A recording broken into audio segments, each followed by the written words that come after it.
Oui, ça, l'explication de l'enfoncement de la station dans le sol. Il n'y a pas d'enfoncement. Ça, il faut bien te dire. En fait, nous étions, parce que j'ai fait un peu de recherche, euh, l'accumulation, en fait, après 3 ans, puisque nous avons repris la base après 3 ans, de 57 à 60, nous descendions dans ce que j'appelais un tube de sous-marin de 3 mètres.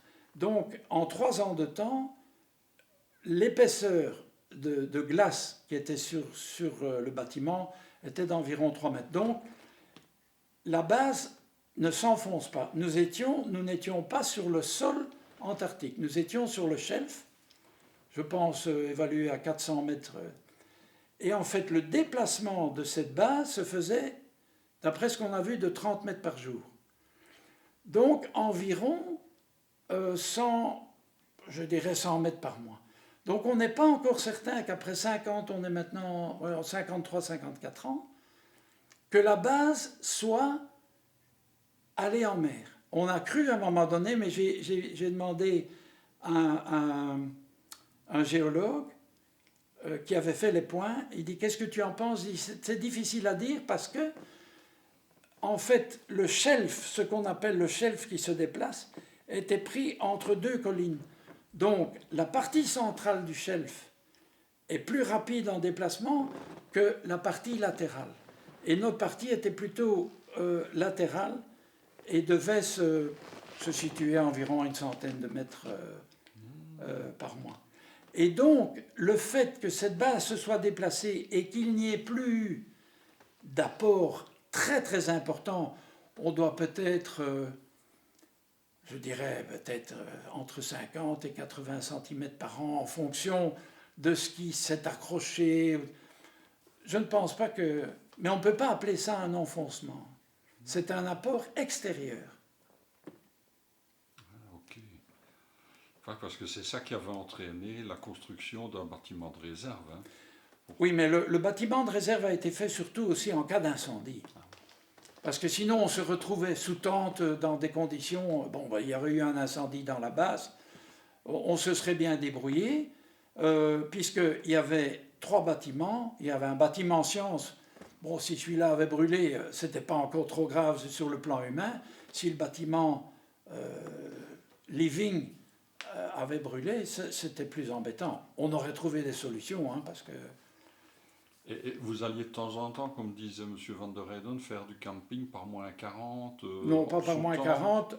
Moi, je me souviens avoir été dormir dans ce qu'on appelait le GMD. Tu as dû voir dans les films, oui, cette grosse coupole blanche qu'on a remontée d'ailleurs de niveau quand nous sommes arrivés.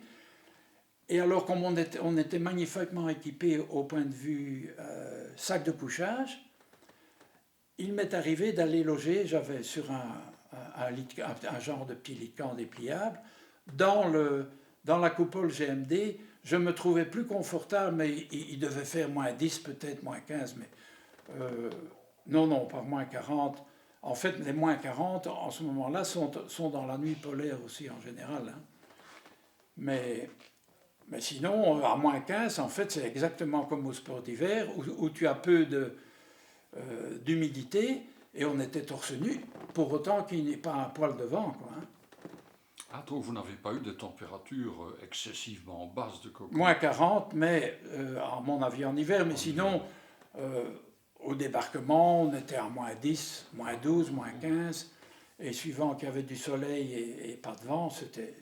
Par contre, tu évapores, tu es torse nu, tu évapores, tu vois ton corps qui évapore la vapeur. Hein, mais on était obligé de prendre 4-5 litres par jour quand on travaillait à l'extérieur, hein, tellement tu dégageais de l'humidité à une vitesse folle. Hein, tu voyais que tes bras fumaient. Hein. Et quel est le souvenir le plus marquant de cette expédition-là pour toi? Oh, ça c'est... Le plus beau et le pire, je ne sais pas. Écoute, je vais te dire que je n'ai pas eu de pire. Je n'ai jamais eu le moindre regret. Oui, un regret. C'est que les expéditions en 60 à cause du Congo, n'ont plus permis d'avoir les fonds nécessaires pour continuer.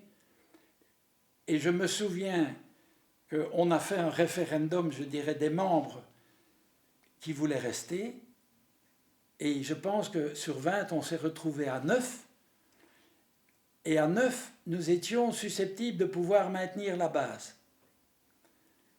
À peu près comme elle était, parce que ceux qui restaient, bon, radio, moi je restais, moi je serais resté une deuxième année, les yeux fermés.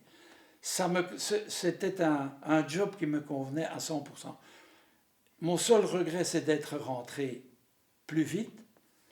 Je n'ai jamais eu de nostalgie, de spleen, comme on dit. Non, j'ai un caractère très optimiste, comme je l'ai dit, un peu boy scout. Ça me convenait à 100%. Et je pense, le meilleur souvenir, c'est une expédition exceptionnelle, bien sûr, et une équipe exceptionnelle. Et surtout, un commandant de haut niveau. Et ça, c'est très, très important. Dans ce genre d'expédition, le commandant doit être très fort. C'est lui qui doit encaisser, parce qu'il est certain qu'il a dû avoir des contacts avec des membres un peu psychologiquement qui devaient peut-être avoir des problèmes familiaux. Donc lui doit être très fort. Et il était vraiment exceptionnel. Et alors, la fête de la Midwinter, c'était au milieu de la nuit polaire. Donc c'est le 21 juin qui est le milieu de nuit polaire. Et dans toutes les bases antarctiques, évidemment, on fait la fiesta ce jour-là. Et cette fête est d'ailleurs reprise chaque année en Europe par les membres des expéditions. Maintenant, malheureusement, depuis 1957, il y a eu pas mal de décès. La première expédition de Gerlache, je crois qu'ils sont encore 3 ou 4. La deuxième, peut-être 9 ou 10, et nous aussi 8 ou 9 sur 20. Bon, l'âge est là quand même. Hein. On avait quand même des 30 ans quand on était là-bas, donc j'en ai 80. Et bon, ben, l'âge est là, mais ça arrive, malheureusement. Oui, d'ailleurs, M. Van der Heyden m'a dit que vous vous réunissiez. Et maintenant, on va essayer, au mois de juin de cette année, le 22, il y a toutes les expéditions, les 3 expéditions 57, 58, 59, ou 58, 59, 60, ça dépend, parce qu'elle est chevauchée en fait sur 2 années chaque fois. Il y aura une réunion à Mulhem, dans un restaurant du fief, si tu veux, de Gaston de Gerlache. Et dans cette expédition-là, en vivant confiné comme ça entre plusieurs personnes, il n'y a pas eu de conflit, de bagarre? Écoute, je dirais, je ne sais même pas de bagarre, peut-être des altercations, mais tellement bénignes. Il faut te dire que on est tellement tous occupés, on a un full-time job, qu'on n'a vraiment pas le temps de commencer à chinoiser avec les autres, sauf peut-être, mais honnêtement, chez nous, ça n'est pas arrivé. Je te dis, en plus, il faut se dire que tout le monde a des jobs un peu séparés. La météo est ensemble, fait son job pendant 24 heures. Le rayonnement, moi je faisais aussi, mais chacun de son côté. Les mécaniciens diesel sont à leur boulot. Ils doivent maintenir la partie technique de la base. Je dirais, pour moi, le job le plus difficile, c'est probablement celui d'intendant et de coq. Hein. Parce que lui, il est dans ses fourneaux et il doit fournir de quoi manger à 20 gars qui bossent dur, donc qui ont faim. Et ça, honnêtement, c'est certainement un des jobs les plus difficiles. Hein. Et il est confiné, lui. Hein. Lui, il ne sort presque pas, sauf il sortait de temps en temps pour faire l'eau, c'est-à-dire à l'extérieur, on creusait pour envoyer de la neige qui descendait, si tu veux, dans les réchauffements de la sortie des groupes électrogènes pour avoir de l'eau plus ou moins courante dans la base. Donc, c'était certainement pas un job facile. Il fallait avoir une bonne dose psychologique. Hein. Mais vous n'aviez pas de congé ou de moment où vous pouviez Ah non. aller faire un tour C'est arrivé. Bon, on essayait. Par exemple, un jour, bon, quand la période est bonne, à un moment donné, celui en charge des traîneaux a dit tiens, je vais atteler les chiens et ceux qui veulent, on va faire une petite balade en traîneau. Donc on avait ce genre une fois de temps en temps, mais là, malheureusement, on ne va pas en week-end se dire tiens, on va prendre congé ou on va se retirer. Non, non, là, on était les uns sur les autres, mais je te dis, tellement occupés qu'il fallait vraiment des... C'est certain qu'il y a eu certainement des bagarres dans des membres d'expédition, ça fait aucun doute, hein, entre humains, mais chez nous, on a eu... Je dois dire que ça a été vraiment exceptionnel.